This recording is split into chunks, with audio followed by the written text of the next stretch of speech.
expect that at the end of the day, Nigeria will come to understand the advocacy of the Nigerian Institute of Town Planners over the years for this law to be completely, the law to be fully implemented at all levels of governance, the federal, state, and the local government. It is our belief that at the end of the colloquium, having understood the need for it to be implemented, that the federal government will go into action and set the motion for the implementation of the law. It is also our expectation that after discussing the theme of the conference, it will be clearer between government and urban and regional planners in this country who should be doing what, who should not be doing what. The end result will be to have an understanding, to have a collaboration between the two bodies, the town planners and government officials. Because like I've always said, without the town planners, no government can function effectively. And of course, without government, there is no town planning, because if you have no government can function effectively, then it's not approved by government. And of course, so we need to understand and then collaborate. And we cannot collaborate when we don't understand who should do what and who should not do what. And the center point of this collaboration is the implementation of the Nigerian Urban and Regional Planning Law. Distinguished colleagues, ladies and gentlemen, that is the essence of this press conference. And I'm sure the Office of the Public Relations Secretary must have distributed to you the programs of one, the colloquium, and then of course the international conference. I want to welcome you once again, and then ready to interact with you for the benefit of the rest of the world, especially Nigerians.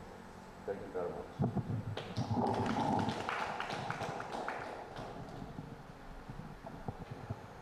Thank you, National President, for that brief introduction. So over to you, gentlemen of the press, for your questions.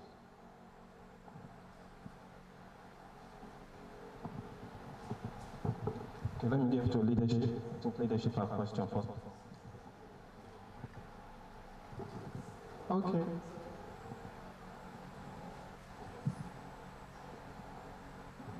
Okay, good morning. Hi, so my name is Suleiman Issa from Leadership Newspaper. So my question is, what are the focus or objective of this conference team, and why the symposium? Thank you. I will take it up from there.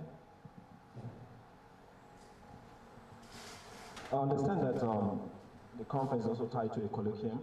And what can you tell us about the issues or possible problems that limit or affect the development of Nigerian cities, towns, and regions? Sorry, sir? Okay, what can you tell us about the issues or problems that limit or affect the development of Nigerian towns, cities, and region? And I would like you to tie that to the policies of government, of which you have a colloquial theme tied to it, promoting inclusive land use planning for sustainable national growth and development in Nigeria. Thank you. Then the second question will be, what are your expectations from the federal government after the world program itself? Okay, not Suleiman first. Suleiman, thank you. The real issue in this country is to establish leadership positions for our political leaders, and then taking position for organizing the plan. In the first place, the leadership of the country did what it ought to do in 1992. And that was by promulgating the Nigerian Urban and Regional Planning. inform us that before the promulgation of that law, we had the Town and Country Planning Law of 1946. By the date of that Town and Country Planning Law, we clearly understand that it was, and like every other, or most other colonial laws, they were promulgated to serve the interests of the colonial masters. And definitely, a good number of times, not in the interest of the post colonies. So by 1992, it's like Nigerians woke up, the government of Nigeria woke up, and observed a series of loopholes in the 1946 of the Town and Country Planning Law, and felt like every other country of the world that we needed something indigenous to us, a law that understands who we are, why we are who we are, and then decided to bring in professionals to craft a new law. These professionals included engineers, architects, land surveyors, lawyers, and of course, town planners. At the time we did it. But the problem is, from 1992 to 2025, how many years? That law passed by our dear country then is yet to be fully implemented. And because it's not fully implemented, you have crisis between the political leadership of the country and then, of course, the technical leadership of the profession of urban agriculture planning. Because the town planners do not have their rules specified. Because, like I said, no law is existing. And let me of course remind that by that 1992, the law promulgated more or less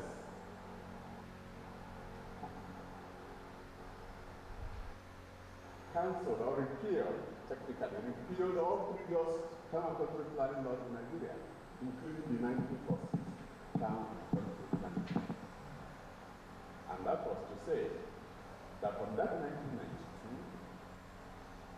to date, Nigeria has not been practicing urban and regional planning. Urban and regional planning with any law. We've been operating in what one can say is operating in a legal vacuum as far as the profession is concerned. In the provision of that law we're talking about, there is supposed to be National Fiscal Planning Commission at the center. If you like, you can call it National Urban and Regional Planning Commission at the center. Then at the state level, we have the State Urban and Regional Planning Board. At the local government level, we have Town Planning Authority. Because that commission is yet to be set up. The profession is suffering. Nigerian. That is what we said, because no rules have been specifically assigned to the way the profession should be operated. We have conflicts here and there between the government officials and, of course, the profession of urban and regional planning. So, like we asked, the essence of the colloquium is to bring these two bodies together in a round-table discussion. And of course, other related professionals, other stakeholders, and I say sustainable stakeholders, so that we sit together, analyze what the problem has been, because whether anybody likes it or not, there is already an urban crisis in Nigeria. And we can't continue this way. We need to resolve the issues, and that is why, to me, the National Curriculum on Implementation of Nigerian Urban and Regional Planning is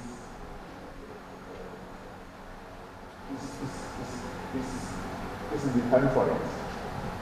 It couldn't have come at a better time than now. Because, by what all of us know, the present administration at President appears environment friendly.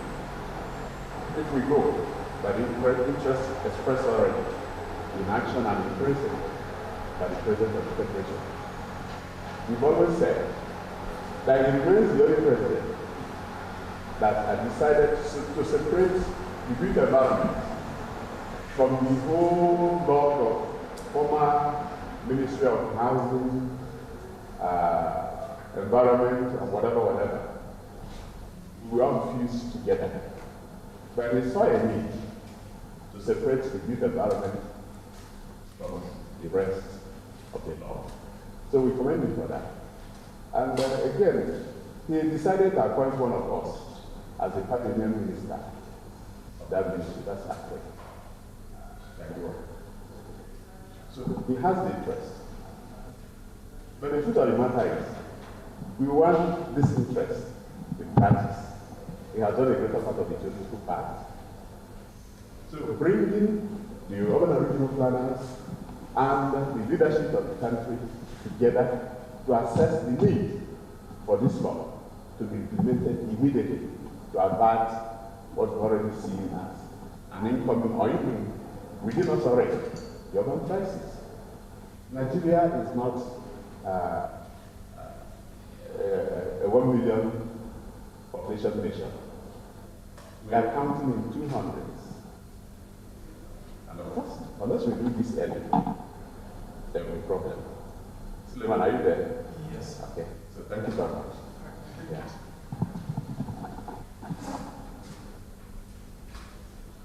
Then, in the course of answering Suleiman's question, it does appear as if I've answered the second one asked by our friend Isan. Then, the expectations the Institute is looking forward to is that at the end of the colloquium, of course, the international conference, there is going to be a proper relationship between the camp planners and government functionaries.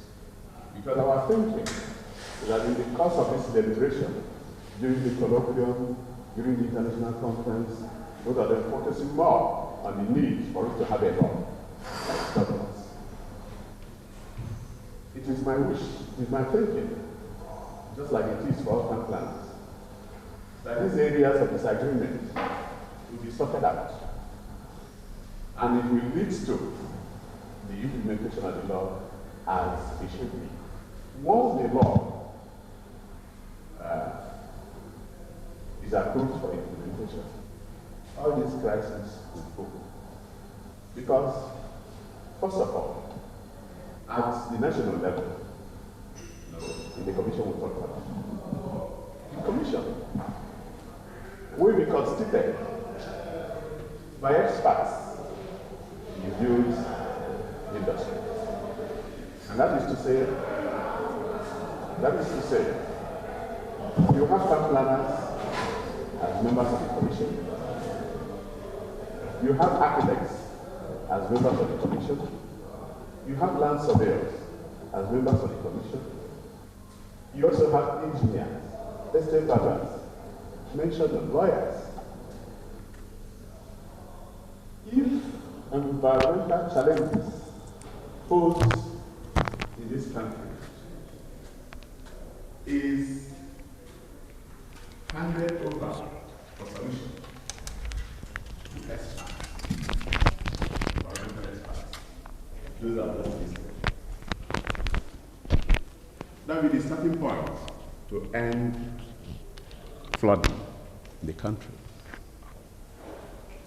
It will be the starting point too, to ensure that you don't wake up in the morning and discover that you are no longer in your house, that flood had taken you from Kogi State to Bayelsa, of course if you are still alive.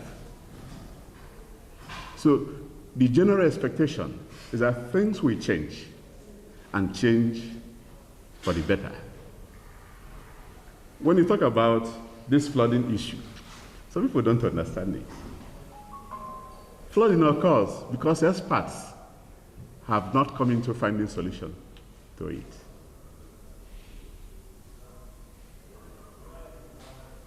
Within the ambit of the Nigerian Urban and Regional Planning Law, there is going to be a national drainage plan for the whole country. And this plan is expected to be drawn by these experts we mentioned. Everybody comes from one local government or the other, from one town or the other, from one state or the other. And when all of them are brought together, they bring the experiences from their various states. How many rivers have their source from a particular state? How many rivers cut across so many other states? What is the volume of each of these rivers? What is the depth of each of these rivers? So when data on such elements are brought together by these experts, flooding will be a thing of the past. And of course, they will be in a proper position to even advise government on the relationship between the rivers within the country and rivers that flow in from outside the country. They will advise government on where dams should be built. And of course, on the needed relationship between Nigeria as a country and some other neighboring countries. So that on each occasion, if anything is going to happen, for instance, some countries who want to open up their dams to empty the dam, they will inform us ahead of time. And then these experts we mentioned will prepare for that overflow of water. Okay? Aside from that anyway, and of course some people may say more importantly, it will provide employment for Nigerians. Because when you have town planners, architects, land surveyors employed at the federal level, another set employed at the State Urban and Regional Planning Board level, the other set are employed at the local government town planning authority level. Are we not dealing with the problem of unemployment? So government needs to look at all this.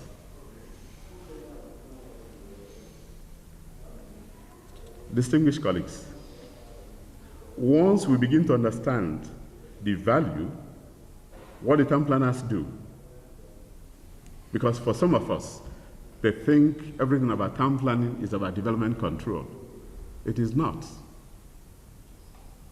We organize the city the way they should be. Any unorganized city, if you like, call it slum, is as good or as bad as hell. And this is the time not to think about slum again in Nigeria. We've grown in size, we've grown in knowledge, we've grown in the number of required professionals to handle every aspect of challenge in this country.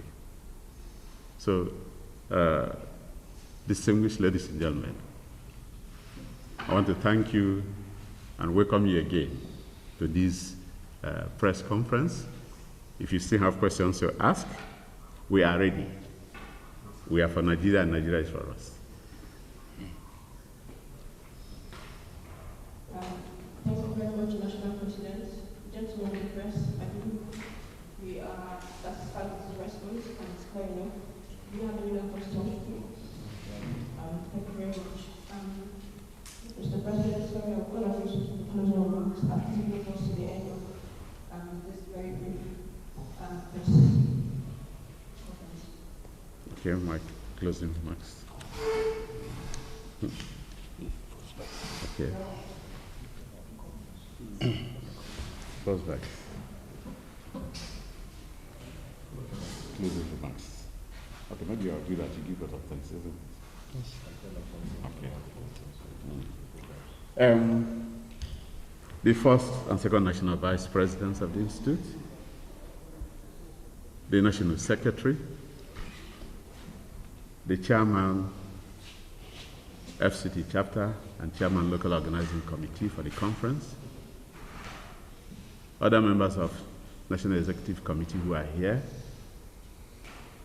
the National Financial Secretary, the Chairman Membership Committee, the First Assistant National Secretary, and of course we are lucky to have the Chairman MCBDP for this year in our midst. I want to thank all of you for finding time to be here.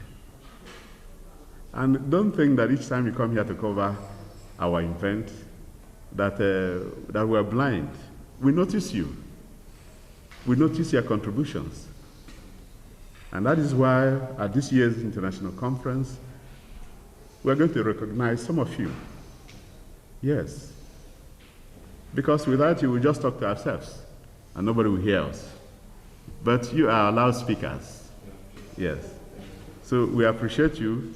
And it is also good we inform you that apart from the journalists who have been putting their best in the interest of this profession, we are going to recognize so many other friends of the profession. Those who have done much, those who have shown Nigerians that the practice of urban and regional planning is where to go. And it is important we tell you that we have earmarked 3 state governors for recognition. Yes. They've been wonderful in their approach to all issues that has to do with urban and regional planning. Some state governments have elected town planners as deputy governors in the past. Some have appointed town planners as their commissioners.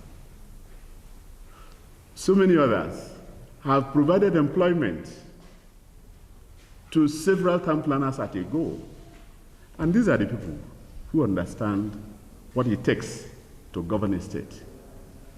One of my former lecturers did tell us that in the advanced countries, he specifically mentioned India, that for any political party to win any election, he must engage the services of a registered town planner to guide him on what to say at rallies, what to promise and what not to promise. Because the master plan prepared by the town planner is there to guide the politicians, but he needs the assistance of a registered town planner to guide him. Promise, yes, you will build a health institution here. The town planner already knows that there's a provision for the health center. So we're expecting that Nigerians will also take a cue from that. Once all these things begin to go where they should go, we shall achieve a Nigerian society that is sustainable, that cannot be penetrated, even defense-wise, because there are elements of planning that provide for defense. We need to know all this. There is no economic development without planning, fiscal planning. And that was why in the past, we had first, second, fourth national development plans in Nigeria. None ever worked because they were based on only economic theories.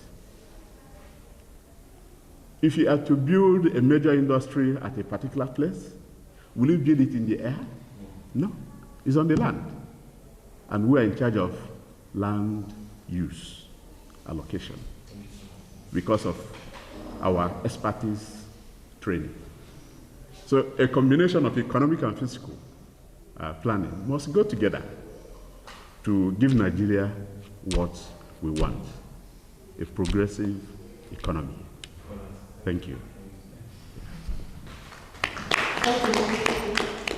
Announcements and your request your only question to join us at the National Conference and will be starting on Monday, 27th of October at 9 a.m.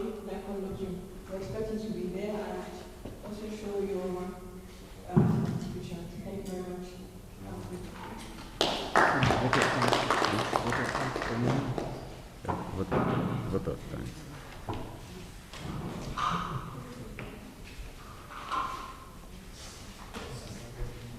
So before we round off, we give the mic to the first National Vice President of the Board of Tax, so that will close the session. Yeah. The National President of the Nigerian Institute of Law Planners, Second Vice President, members of the management, members of National Executive Committee, council members that are here, particularly the host, chapter chairperson, LCT. I want to appreciate every one of us that are here. First, the National President for creating this opportunity for us to let the world know what we are doing and what we intend to do. We want to thank you very much. You have spoken eloquently. You have also spoken in details. Have taught us and the press and the general public what planning is all about and what the relevance of it is. So I want to appreciate you for that. My colleagues that are here, I want to say thank you very much for making yourself available at this moment to be part of this program. Then members of the press, gentlemen of the press, we appreciate you. Like the National President said, we always notice you. And we will continue to appreciate you as long as you keep working with us, not just for us, but with us. So we want to say thank you very much. The MPRO is the coordinator and the assistant, we appreciate you also. Thank you very much for the opportunity you created for us to be here. Once more, thank you and thank you.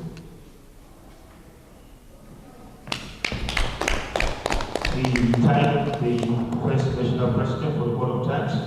So, ladies and gentlemen, we have come to the end of this press conference. We thank the President and his team for this wonderful press conference. We thank the media team for also coming, and we wish you all safe journey back home. From me, Dr. Law, it's Have a great weekend. Thank you.